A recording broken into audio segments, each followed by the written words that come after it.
Ladies and gentlemen, it's me, James Sweeney, coming at you this Tuesday afternoon from the balcony overlooking the New York Stock Exchange. And as you can tell, I'm still in a good mood. You know why. In less than 24 hours, orange and blue, one game, win, move on, or lose and go home, or stay home in this case.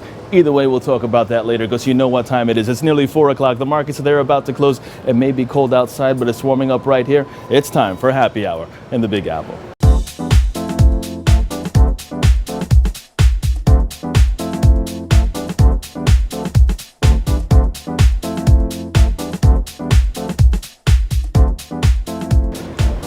Now, U.S. stocks this Tuesday afternoon trading between gains and losses, technically seesawing all afternoon as investors take in data from the IMF, remarks from Fed officials, and the latest developments from Deutsche Bank. But first, let's talk data, get that out of the way. Overall, global growth expected to expand at 3.1% in 2016. This according to the IMF's World Economic Outlook, which was released today.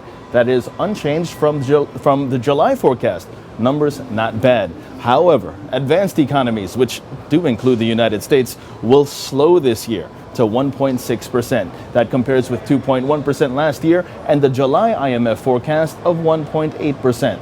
Pretty poor outlook for the U.S. Meanwhile, investors also watching Deutsche Bank stock after it sent markets around, all around the world for a crazy ride last week as worries that it will not be able to pay its massive fine weighed on investor sentiment. Now, today, the German banking giant's U.S. listed shares rising more than 1% on reports Deutsche Bank's CEO, John Cryan, would be in Washington, D.C. to negotiate a settlement with the U.S. government over its $14 billion fine. And with a series of Fed speakers set to speak today, Europe rising broadly overnight, oil inching lower but steady, and gold futures for December delivery down 2%, 1286.60 a troy ounce, on pace for its biggest weekly daily loss since May 9th. Then you have yourself a session right behind me where about 9 stocks are in the red for every 5 advancers right here at the New York Stock Exchange. Let's take a look to see how the markets are shaping up to close out the second trading session of the week.